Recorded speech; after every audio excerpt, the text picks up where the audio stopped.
afternoon, everyone, or good morning, like Amy said, depending on where you're at. My name is Cindy Martinez, and I work for the University of Idaho Extension System. My position is split between Ada and Canyon counties. I'm one of the 4-H extension educators, and I have 2 colleagues that I work closely with in both. And today we're going to learn about cooking traditional comidas using dried and fresh peppers, and comidas just means foods.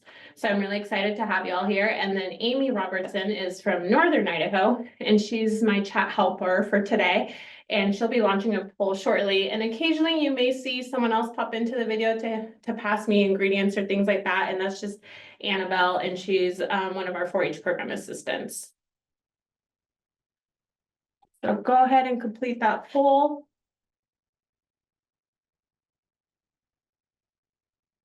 So this first poll has 4 questions. So is this your first time participating in an extension class or event?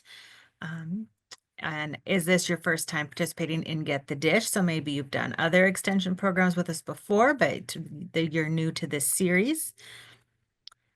What is your experience level in cooking and making traditional foods with dried or fresh peppers? And then finally, how many individuals are attending with you? Is it just you? Do you have a friend, a spouse, a colleague with you? And we'll give a few more seconds for the last few people to finish up.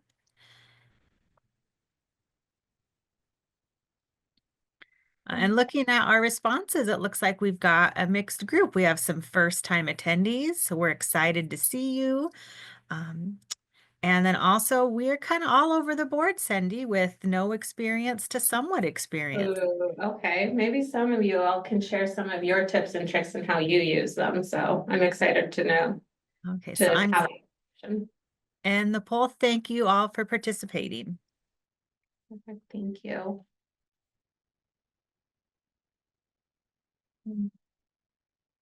See, this clicker falls asleep on me, so I gotta make sure it's moving with me. So to get us started, we're gonna go to the next slide, and if you can help me by dropping down in the chat, let's see.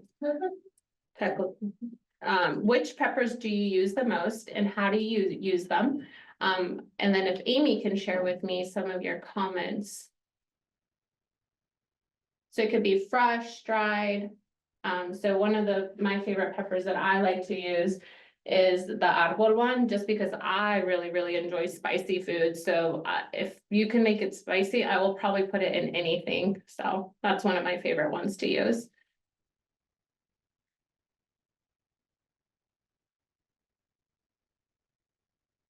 All right, so we've got bell peppers in chicken fajitas, jalapenos, dried for barria, fresh bell pepper in pasta sauces and salads, jalapenos from your garden, but they want to learn more about using dried peppers. Perfect. Ooh, jalapeno poppers. I know that's one of my favorite uses of some of the peppers I grow. I had some of those just this weekend. I also use dried peppers for birria. It's probably one of my favorite recipes. And then I cheat a little bit and use my pressure cooker, so it doesn't have to sit on my stove for 4 hours.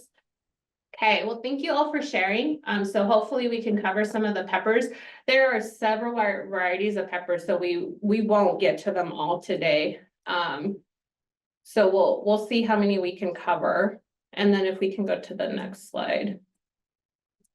So today we'll learn about the fresh versus dried. So on each slide, you'll see the fresh version of the pepper versus the dried, how you can use them, how you can prepare them. And then we'll briefly talk about preserving peppers and how to store them. And then I'll demo 2 recipes. So let's go into the differences. So in most recipes, you can't switch out a fresh pepper for a dried pepper. You really want to stick to what the recipe is calling for. So if in a birria is calling for a specific guajillo pepper, then you really want to stick to that dried pepper and spices in that recipe. Each pepper has a unique flavor. One of the things that I found is that over time, the more you play with the different peppers, the flavor, like you'll start to figure out which ones are your favorite, which heat tolerance, which ones you can tolerate because of the heat or the spiciness. Like I said, I love spicy, so I don't have a problem with eating spicy food. And then of course, like you want to make sure that when you get your dried peppers, normally I bring some back from Mexico, but the ones that I have today are store-bought. And then I can show you in a little bit what some of the, at least the brand that I use, not to promote a specific brand, but this is the one that I can find. You'll just have to get creative and see where you can find them. I've been able to find the peppers in most grocery stores, so I haven't had that issue. Sometimes it takes some searching. But you want them to be more soft and pliable. Usually when I bring them back from Mexico, I really am looking for that nice crunch in them, just because I know that they'll survive a little bit longer. They won't get mold in them, so I look for a more dry pepper. And then, as always, make sure to use gloves when you're working with any kind of pepper. I'm pretty used to the heat, so sometimes I forget to put on the glove and then I regret it later. For our first pepper, it's the poblano versus the chile ancho. So those ones can be a dark green to a red if you're looking at the poblano. The chile ancho is a dark red. These are typically not spicy, at least for me.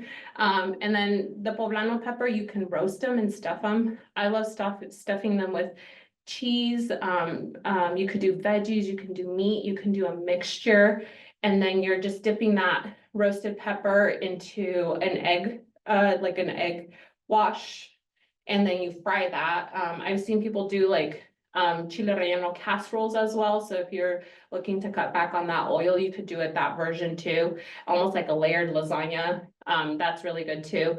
And then your chile ancho, I love using it for sauces. So anything that has a sauce, you'll most likely get more of the darker red color that you see with the rice. And then that's like a chicken drumstick. And so that's your mole sauce. And usually that mole sauce has like chocolate and all kinds of nuts and stuff. It takes hours to make it. You can also cheat and buy a pre-made version of it at the store, which sometimes I do as well. And then of course, some people use them for enchiladas. The enchiladas that I will make today are a little bit more of that bright color because I didn't use the chile ancho. And then if you look at your marisol pepper and your guajillo pepper, which is what we're using today for dried, the fresh version is more of your green to red. It's slightly spicy, the medium to hot. You could use it for salsas. I really don't use that pepper as much. I tend to have guajillo in my pantry all the time. I use it for all kinds of recipes. I don't necessarily use it for salsas, but I do use it for sauces. Like I said, it can be spicy. We rehydrated one today and it smells pretty spicy in here, so you may hear us cough here and there. Last weekend, I actually made chile con carne, so it's just like a meat with a red chili sauce. And all I did was rehydrated those peppers, which I can show you a little bit later how to rehydrate them. Added garlic, onion to my blender, and then heated that sauce up, but you need to cook your meat first, and then you can add whatever spices you want to your meat, and it's really good. You could do it with a side of beans, rice, or some like a fresh cabbage or something that will complement it. And then you can use it for enchiladas, which is what we're using it for today. Pozole and barbacoa or birria. I use it for birria too. So pozole is more like a stew that cooks for a couple of hours on low heat with hominy. And your barbacoa is more like, if you're familiar with barbacoa tacos, they probably use that pepper as well. And then we have our puya pepper, fresh, they're green to red. Your dried is a darker color, which is very similar to the guajillo. And I love using puya too. It's one of the peppers that I always have in my pantry. They're gonna tend to be smaller, dark, just like the guajillo. These are spicy, so anytime I'm looking to add spice to any of my recipes, just a little bit, I will use this pepper.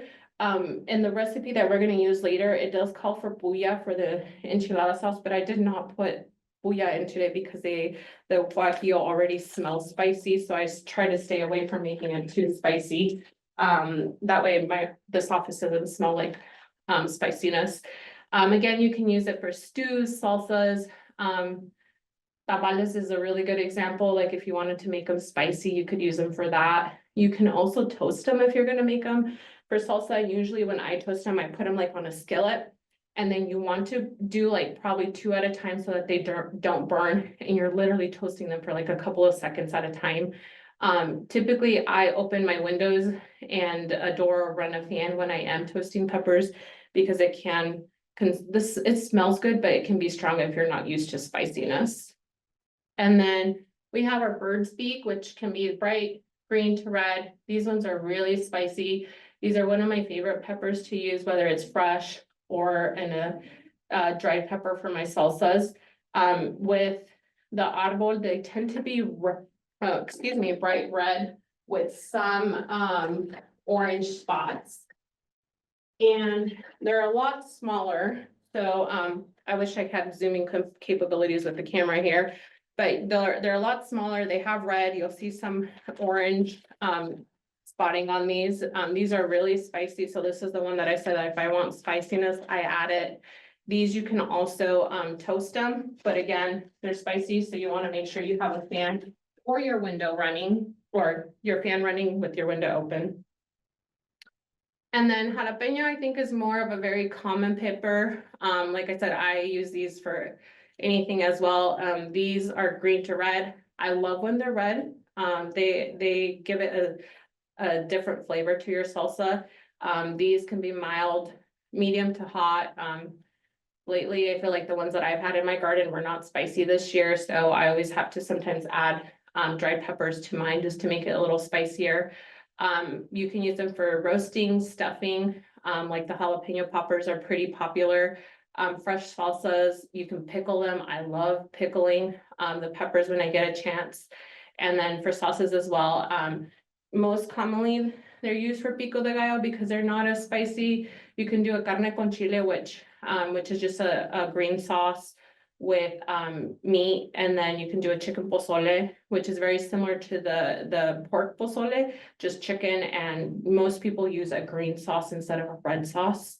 And you can do green enchiladas as well. The only difference, and if I can remember, I'll point out what are some of the ingredients you would leave out of the green enchilada sauce. And then you have your chipotle pepper. I don't cook as much with this, and I typically end up buying the canned version of it. And those ones will be more like a dark, rich, red-brown color. They're really spicy. I use them for sauces, and I usually do them for tostadas, chicken or beef. Sometimes I've done this in the pressure cooker, where you just cook your chicken breast in your pressure cooker, and then you shred your chicken and you make your sauce, which really is like 2 to 3 tomatoes with 1 to 2 of your chipotle peppers because they're so spicy. And then you can add like garlic, onion, black pepper, salt, whatever spices you want, and you can put them on a tostada, which a tostada is just like either a fried or dehydrated tortilla, and then you can top it with lots of fresh ingredients. Let's see. And then with any fresh pepper, if you're gonna use them in a sauce or even a salsa, these are just some basic instructions on how to make the sauces or your fresh salsa. So you'll want to make sure that you clean and wash all your peppers. So making sure you pick good quality peppers too, if you really want a really good sauce and salsa. You can remove the seeds. I don't remove the seeds just because that's an added step. And make sure that you wear your gloves.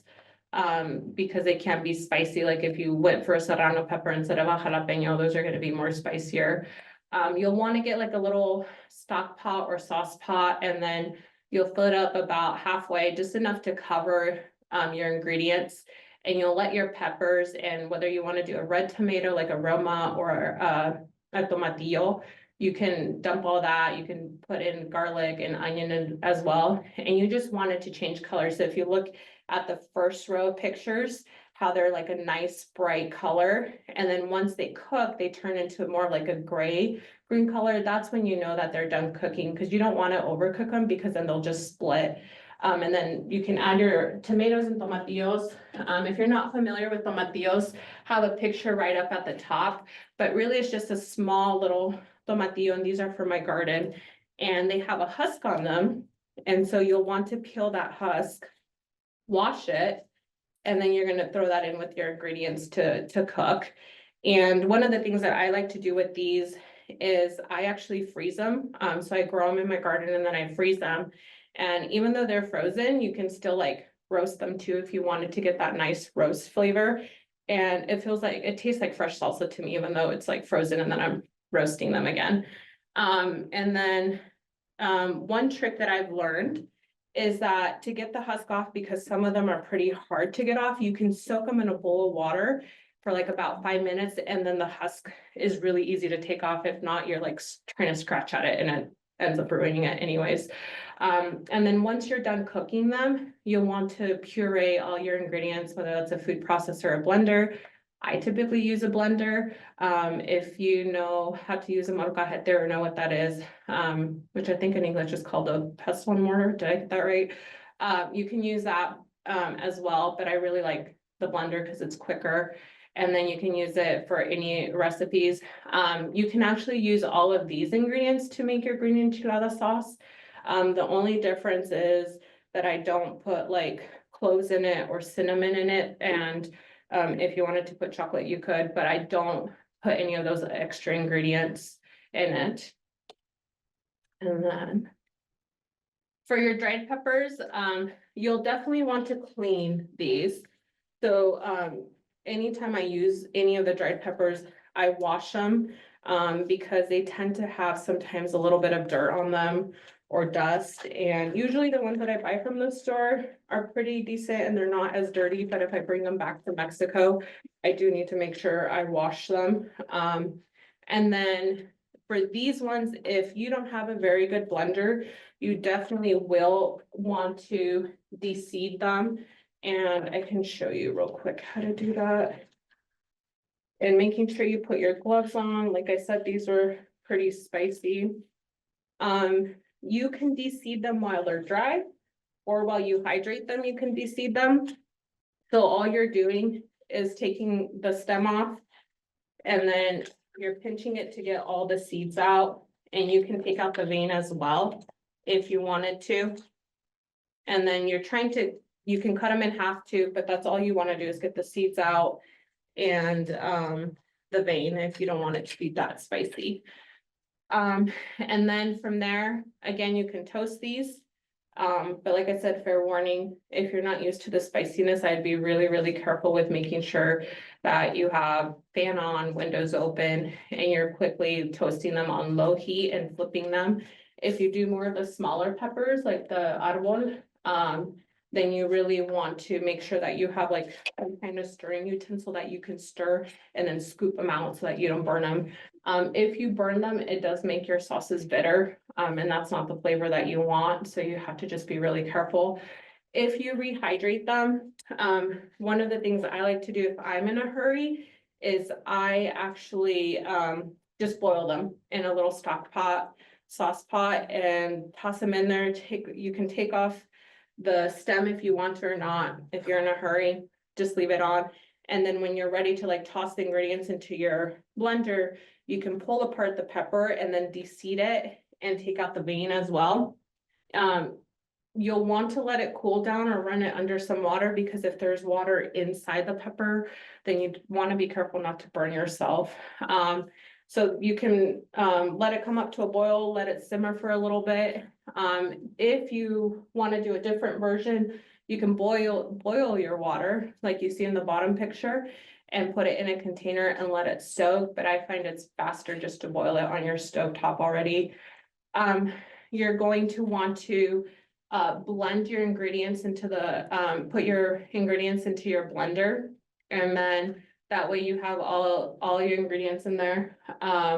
One of the things that I have found is you may want to test the different blenders. I prefer my old school blender, and making sure that your sauce is well blended, and you may want to watch it and make sure that it doesn't spill out or anything, because if you're putting them in while they're still warm, the lid may pop off. And then, let's see, and then you can strain it. I don't strain it because I don't mind the pieces of the pepper in there. But if you don't want to get them in your teeth for whatever reason, or you want it to look a little prettier, you can strain it. I think that's extra step. So I don't do that step. And then preserving peppers, Amy is going to drop these resources But if you're interested in canning, any kind of the vegetables or salsa recipes, you can check out these publications. They're free to download. I believe most of them are from the University of Idaho.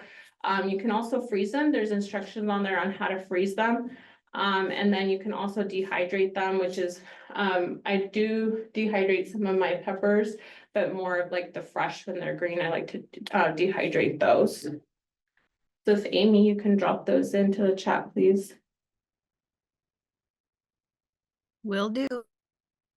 Thank you. And then storing, with any of the dehydrated peppers, you want to make sure that they're in a clean, moisture resistant container.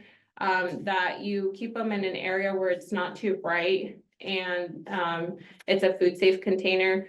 I typically leave my peppers in the bags that I have purchased them in, or if I bring them back from Mexico, I'll just go buy some inexpensive food containers and make sure that they're labeled. And then I keep them most of the time in one of those old school cookie jar tins that sometimes you can buy during the holiday break. And I just stick them in my pantry. So you'll want to make sure it's a cool, dark, dry location for them. And then for demonstration, normally, the last couple of times that I've taught this, I've had about an hour and a half, 2 hours to teach this. So I've demoed about 4 to 5 recipes. So the one that I will demo today is just a simple basic pico de gallo. So to a bowl, I am going to add, I have my Roma tomato, and I did cut this recipe in half. And you can always modify it. You can eyeball it, but they're diced.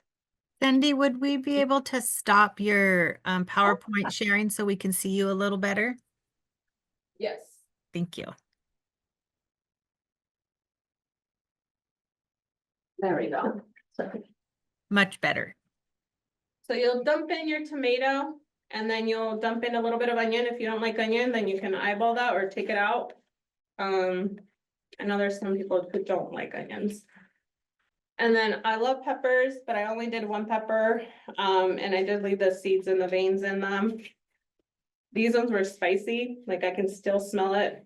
And these were chopped yesterday, so you'll want to be careful. Fresh cilantro. And on that recipe, I did add cabbage. Sometimes I like to put fresh cabbage in here if I have it. You can even do like tomatillo as well. I love to put tomatillo. If you're familiar with cactus, like you can even add cactus. If you're like, cactus, what? I didn't know you could eat that. You could actually go to the store, usually in the Hispanic island, you can find them canned in like a vinegar. You'll dump out the vinegar, wash it, and you'll chop up the cactus and throw it in here, and it gives it a really good flavor. I love cactus. And then you'll squeeze in that lime as much as you want. You're gonna stir that in. I'm gonna go over and grab some salt in a little bit. If you wanted to, you could throw an avocado. I've actually had my siblings, I didn't know you could do this. You're just gonna want to do a pinch of salt. You could even do zucchini in here, like fresh zucchini. If you have way too much zucchini and you need to use it up, it does give it a different texture because of the zucchini. I would just chop it really tiny. And then that's your quick, easy pico de gallo that you can make. Again, you can play with it. You can put radish in here, different peppers that you have from your garden. You can leave things out that you don't like. That's one of the reasons I love making this recipe with kids. And then for the final recipe that I wanted to demo today are enchiladas. So this is a very traditional recipe from where I'm from. Every state in Mexico does them slightly different. I'm from a state called Zacatecas, and so this is based off of how we make it there in my home state. So what you'll want to do is to set up, you'll want to have one pan where you can lightly cook your tortilla in oil. So I'm going to get that turned on. And then in your other one, you're going to want one for your sauce. Make sure you don't turn it up too high because then it'll splatter. We'll see how much of a mess we make today in here. And then I did go ahead and make my sauce today just because of time, but also I was afraid of the blender noise that you can hear in back in like videos inside it. I didn't want to mess with that. But into that blender, all that I put in here was 4 rehydrated guajillo peppers. And I had already de-seeded one of them. So you'll want to wash these, stem them, take out the seed if you would like. And then this is what they look like rehydrated if you compare them. And then you'll want to take out the seed if you don't have like a fancy blender, and I don't have a fancy blender with me today, so it works out perfect. And then one of the things that we put in is cinnamon. So you'll want to do like a small, just a very small piece of cinnamon. And then what I like to do, if I don't eyeball it very well with how much I cut off, I actually always have ground cinnamon, and we'll test it once we cook it. And then the other secret ingredient is cloves. I like to add about 2 cloves to my sauce, and then just between the cinnamon and the cloves, it'll give it like a nice rich sweet flavor. So they shouldn't be spicy, but because we had already rehydrated these and it smelled spicy in here, that's why I left out the booyah peppers in my recipe. I don't add this, but I know some people will add a tiny piece of chocolate to their sauce just to give it a nice, richer flavor. And you want to make sure that you use a Mexican chocolate. And I had brought some back from Mexico and I couldn't find it in my freezer, but you'll want to just put a little tiny piece in there. And you'll put all your ingredients in here, including a little pinch of salt. You'll blend that up, and you want to make sure that you have a really good consistency. It should be a little bit liquidy because you want it to thicken up once you start cooking it.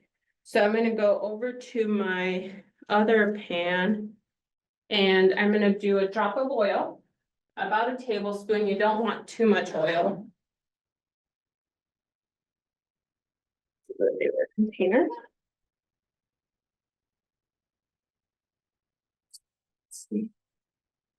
And I like to use avocado oil. You can test whatever oil you like to use. I just find it easier. Another thing that I like to do before, depends if you have people in your family that like onion, you can saute the onion in your oil before you cook the sauce. I have some people in my family that don't like it, so what I'll do is I'll cook the onion, I'll saute the onion first, and then throw it in the blender with all of the ingredients. But if you don't care about that, then you can just saute the onion in here. I'm gonna crank it up a little bit, and you just want it to change color. This is where I wish I had a nice fancy FCS kitchen with like the overhead mirror or the camera. So, and you want to be careful that when you pour the sauce, you don't get it all over yourself because you don't want to burn yourself. Because liquid and oil do not mix very well. I'm gonna wait for that to saute.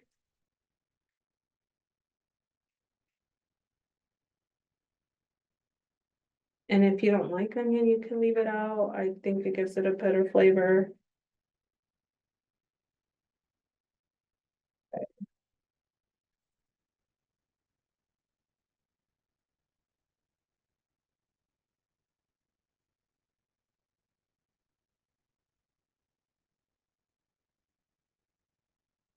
While that's cooking, I'm gonna go pick out my cheese for my little cooler bag.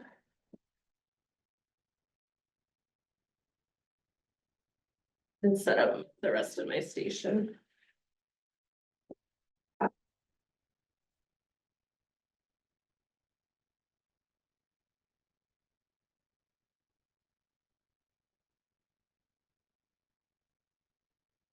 do have fresh cheese, which it's just queso fresco. I love fresh cheese, and then I just have some mozzarella. And then check the onion real quick. So I just wanted to change into that translucent color, and it looks like we're almost there. And I just added like a couple of slices. Okay, I'm gonna pour in the sauce Remember to be very careful with the sauce. You don't want to burn yourself. And then I pour and quickly start stirring so it doesn't splatter all over me. And then you want your sauce to come up to a simmer. Because you want all of those flavors to like just marry each other and cook really well. So I'm just gonna let that come up to a simmer so that all those flavors can blend in. If you have any issues with your cinnamon stick, like sometimes maybe your blender doesn't do a very good job of blending it, you could let it cook in your sauce and then just pull it out once it's done simmering. That shouldn't be an issue. You just don't want someone to accidentally end up with a big chunk of cinnamon in their enchilada. So while that's simmering, I'm actually gonna turn it down.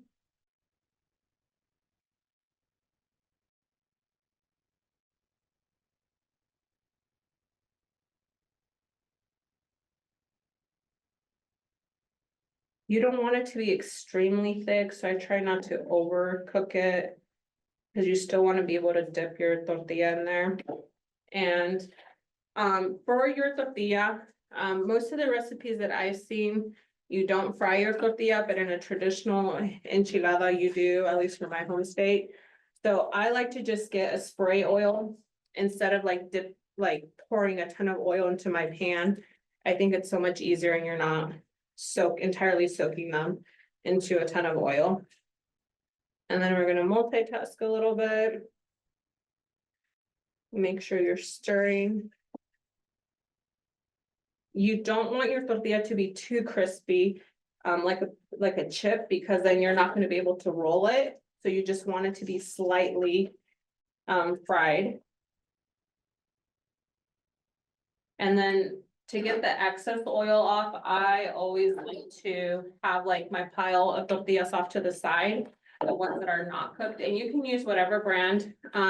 You'll also want to experiment with the tortilla. If you make homemade tortillas, usually those absorb a lot more oil, so I tend to just use store-bought ones. It's a lot easier. And then I just put the tortilla that I just cooked on my little skillet here in between two. Just to get that excess oil out of it. And then I have some already over here. You can fry them ahead of time. The only bad thing is that they'll get cold. So it's up to you unless you're gonna put them in the oven. And then you'll spray it again. And we're gonna do about 1 to 2 just for the demo.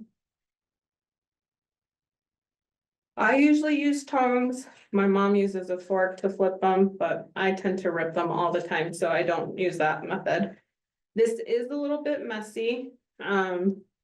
So if you're worried about making a mess, you'll want to cover your burners around the burner so that you don't make a mess. And I usually just use the tin foil. So that one's almost ready. And you can see like you're just cooking it so it's not hard. You want it to be nice and soft so you can fold it. And then, oops, let me fold it the other way. And then usually what I do is once they're cooked, you'll take your fried one, you dip it in the sauce. I use my fingers because if you use the tongs, I feel like it just ends up ripping. And then you want to dip it on both sides. You'll put it on your plate. And then I'm gonna go with queso fresco. And then you just put as much cheese as you want. You could also do chicken. If you wanna do like some kind of chicken or beef, you can do that too. You can even do veggies. I've seen some people use like carrots and potatoes, and then you'll just roll it up and then you'll continue building. If you end up using a mozzarella, I would put that in a baking dish so you can put it in the oven just to melt that cheese. You don't really need to melt the queso fresco. I'm gonna turn off my sauce. And so you'll take your tortilla, dip it. My mom always says that there's a right side to the tortilla. So I always try to make sure that the one side that you can see the lines on it. I don't think our camera is that good here, but the one that you can see the lines, that's the inside of your tortilla. So that's where you want to put your cheese in. And so you'll stuff it. You can also chop fresh onions into this. I don't really like it with fresh onions unless it's like finely chopped onions. So, if you wanted to do mozzarella, like I said, you'll want to do it in a baking dish, but you just dip. You don't have to dip both sides if you don't want to. And then usually what I do, if I do a baking dish, for like the mozzarella, once I have like all of my enchiladas rolled up, we're gonna pretend this is your baking dish. I just put a little bit of mozzarella on top. That way, once you put it in the oven, you can tell when the cheese has melted. Let's see. Let me try one more. And then. Do we have any questions so far, Amy, while I make a couple of more? Yes, we do have a couple questions. Go for it. So one of the questions is, why are some jalapenos more hot than other jalapenos? So when you grow them or when you buy them? I wish we had a master gardener here because that would be a perfect question for them. You know, I honestly don't know the answer to that, but I can ask one of our master gardeners. So if you drop your email and we could send that out. But if I want a spicy jalapeno, I always look for the ones that have like the little gray lines on them. Those tend to be spicier, but I don't know if there's really any science behind that. So and then do we have any other Yes, questions? we did. And I have the same experience. I grow jalapenos they seem, the two plants are right next to each other and one's spicier than the other, and I don't know why. The other question is, how do you freeze tomatillos? Ooh, okay. So with those ones, once you peel them, you'll want to wash them out. So they do tend to have like a sticky consistency. So I like to wash them and then I let them dry out like on a dish rack or just like a kitchen towel. And then once they're dry, I just pop them in a Ziploc, label them. Here, let me take my gloves off because I think I did throw in some frozen tomatillos in my bag. So these are from this year for my garden. I've obviously used quite a bit. So I just labeled them with the year and these are almost thawed out because they've been in my little lunch bag. But they tend to keep the color for the most part. But yeah, you'll just take off the husk, wash them, dry them, toss them into your Ziploc. I usually fill my Ziploc bag all the way up. My goal is usually to freeze about 6 big Ziploc bags like this per year. This year my garden didn't do too well with tomatillos, so I didn't get as many, but I use these throughout the winter and fall. And you can also roast these. So like if you just have like a skillet, or if you have a comal, which I think a comal is a skillet in English, but you'll take your tomatillo and you toss them in your skillet and you just want it to get that nice charred color to them. But I love freezing tomatillos. It almost feels like you have fresh salsa. And I also freeze my peppers. I roast them before I freeze them. And then I'll put them like on a baking dish so that they don't like clump up together. And so they individually get frozen and then I toss them in a Ziploc. And sometimes I will re-roast them even though they're frozen. And I've found that doesn't give it that freezer flavor. Cause I want a fresh salsa, but I want to use things that are from my freezer and that usually tends to help with the flavor. I hope that answers that. I believe so. I know I'm getting hungry watching you. It smells good in here, so. I bet. So do we have any other questions? That is it Okay. at this moment. But definitely, those of you watching, if you have any other questions, pop them into the chat or the Q&A, either one. And you can have the recipes. I believe we can send those out. I did pull those out from the PowerPoint, but I can go back to the presentation and just talk about some of the recipes there. So I'll pull that recipe card up. So that first one, was the pico de gallo. If you do the roasted red salsa, I love this one. Again, I like spicy, so if you want them to be a little less mild, you'll shoot for like 4 to 5 of the small peppers, and then you'll just roast them on a skillet. I can actually show you in this skillet in a little bit how to roast them.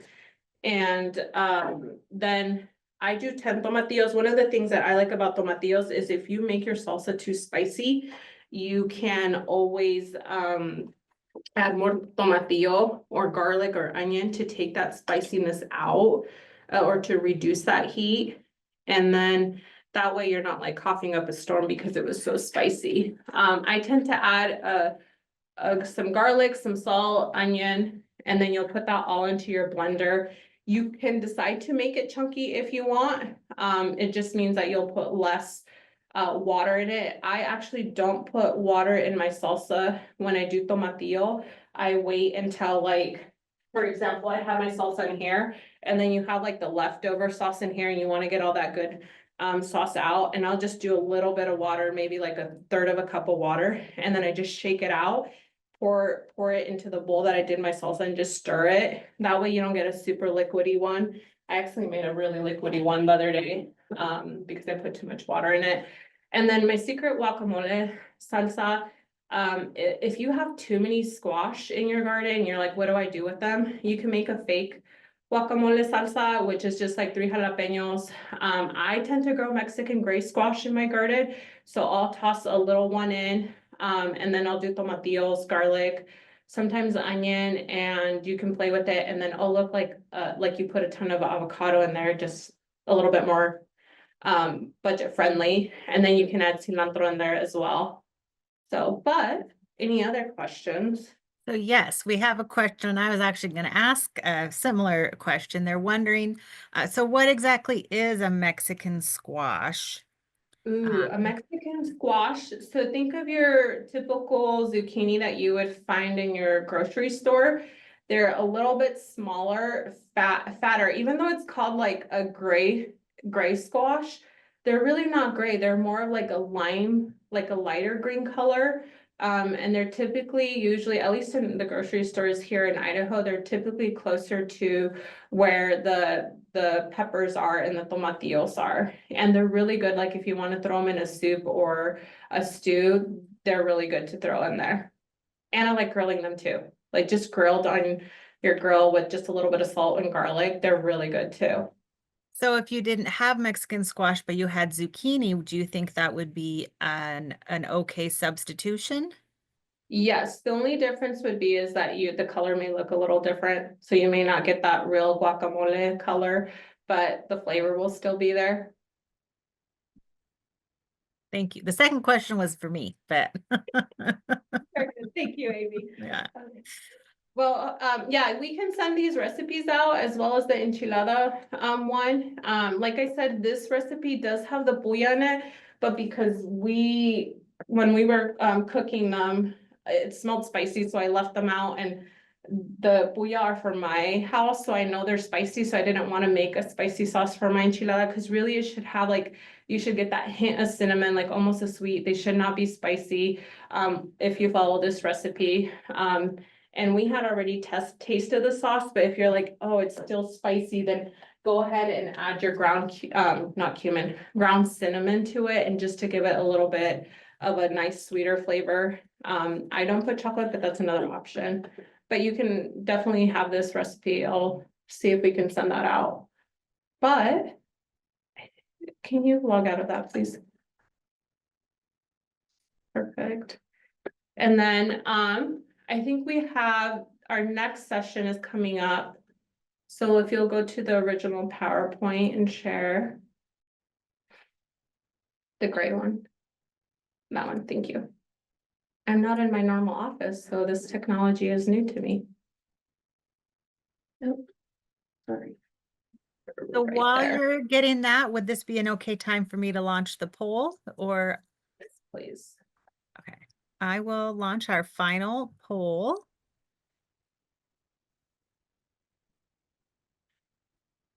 So this one just has 3 questions. So after today, do you plan to attend future extension classes? Did you enjoy today's lesson? I know I did, and I'm very excited to try some of these recipes. And then do you plan to use some of this information that Cindy gave us? And yes, And no, then- maybe you're unsure, and that's fine too. And then and also, I will be putting in the chat the link to take the survey. And remember, if you take that survey, you are entered to win a prize, and Cindy has an awesome prize. yes, so we actually used Eat to Explore kits with some of our after school and in school programs. So I really like this kit. There's different countries and they come with a passport book. So if you purchase more than one kit from them, like the kids can put a little sticker. And then it comes with several recipes. So this one has, and I got pepper on it. Oops. It has steak fajita recipe. And it has, let me see what else it is in here. But then it comes usually with the cool tool information about the country. So this one is from Mexico. And the recipe is, you can do a black bean enchilada. You can do a steak mushroom vegetable fajita. And you could also do like a taco, carnitas tacos. And inside the kit, it already has your enchilada sauce made. This one definitely looks a little bit darker than the one I did. But it looks really good. Then it'll come with a little avocado tool. And then for your sauces, you have your chili mix, your fajita mix, and then your taco mix. And so we will mail this out to whoever completes the survey. And then we switch to the. And then our next session, I believe the next person is teaching cinnamon rolls, right, Amy? Not cinnamon rolls, old school cafeteria rolls. Oh, Yeah. But I'm sure okay. you could use the recipe and adapt it to make cinnamon rolls. Okay, perfect. I'm having a hard time seeing the screen from here. So that will be next week on the 5th. Same time, you can definitely go register at the link. And then if you have any questions, feel free to reach out. And then, if you have any other questions, please let me know. I'm not seeing any more questions, but Cindy, didn't you say you were gonna show us how to roast Yes, a pepper? yes. So I'm gonna cheat because I didn't, I'm gonna use the same pan that I use for my tortillas. So I'm actually just gonna take the audible one and roast that one. And so what I typically do is I just toss it in my pan. And then you'll want to have it on low heat. These burners are a little newer, so I'm not entirely used to them. You'll toss it in there and you'll flip. So this it is a bit time consuming once you get used to roasting them. You can toss in a handful in there and then you just want it to change color. My each program assistant is already coughing, so you do want to be careful. This office does not have a fan or windows I can open, so we're gonna pretend that they're there. But you just want the color to change. And then if you did a larger pepper, it's the same thing. You'll want to wash and dry it so you don't get burns. But you'll take your bigger pepper, same thing, toss it in there. You'll rotate it. The only thing is that you don't want it to burn completely, like turn black, because then that's what makes your sauce better. You'll rotate.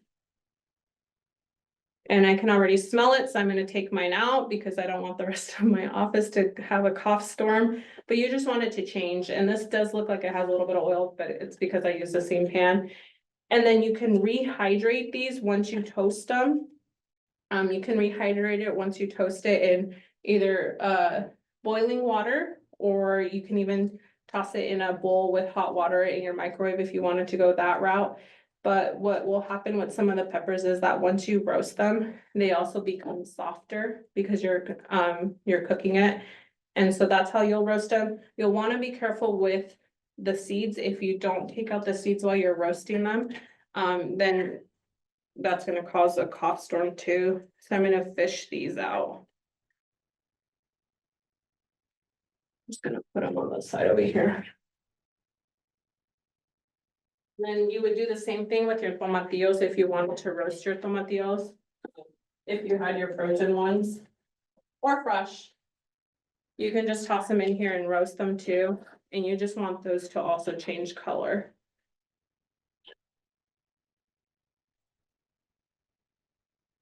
You'll want to crank up the heat on those ones though. But that's how you would roast them.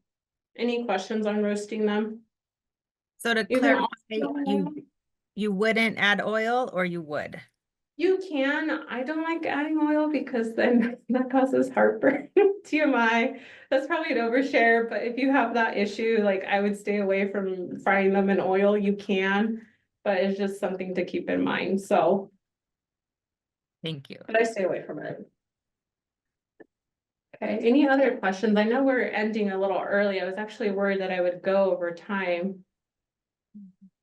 Well, a lot of comments. Everyone has really enjoyed it and they're hungry as well as I am. It smells it. We wish we could smell it and I it know, looks Amy, I wish I yummy. could send And these to you. I know, I was like, do you ship to North Idaho? This is your final product and they're really good, so. It's one of my favorite things to eat. Well, thank you all for joining. Yeah. Well, thank you, Cindy. I'm excited to Thank try some you. of this. I feel like I grow a bunch of peppers and then I don't always know what to do with them. So Well, maybe when you're in the area, maybe we can do like a cooking day. yes, definitely. And I know I have a master food safety advisor who's on the class that she wants you to teach for us. So virtually we'll have to Zoom you We in can and do teach for us some this Zoom. year. Yeah, I've done this for 2 advanced master food safety classes already. So, But I'm left out, so we'll have to bring you in this year. All right. Uh, well, thank you. thank you all. Yes, and Donna really appreciated how you described the different types of peppers. She found that very helpful. Usually when it's a live class, I actually pass around the peppers, but it's a little hard when it's on Zoom, so I do apologize for that. All right. Well, thank you again, everyone, for attending. Don't forget to take that evaluation to be entered into the drawing, and we hope to see you next week when we're making rolls. Oh, and then there was a question about on a good mole recipe, if you have one. I cheat with that one. I Okay. actually buy the pre-made mole sauce that comes in the little glass jars, at least in my grocery store, and I don't remember the name brand, but I will buy the guajillo peppers. And I will do about 4 to 5 of these.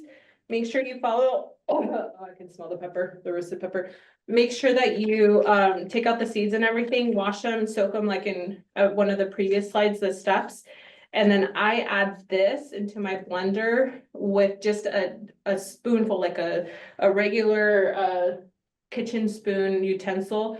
And then I just take 1 scoop of it and dump it in. I don't usually like that super rich chocolatey flavor that mole has. But you could also just buy the sauce pre-made and dump the whole jar in. And then I've seen some people mix peanut butter, so you'll want to be careful if you have that allergy to peanuts. If you eat mole, you probably want to ask if it has peanuts in it, just FYI. And I see she said that sometimes they go rancid fast in the pantry. So is this a I product she could put in a different container and freeze, Cindy? So what I do is does yours come with like, it's a glass container with a metal lid? What I usually do, cause you have to, pop off the lid and it doesn't normally sit back right, is I cover it with saran wrap and put the lid back on. And I've also, emptied it out into mason jars and that tends to help, but you'll wanna put it in the fridge because it has oil, peanuts, it has different like sesame seeds and I'm forgetting all the ingredients because it has so many.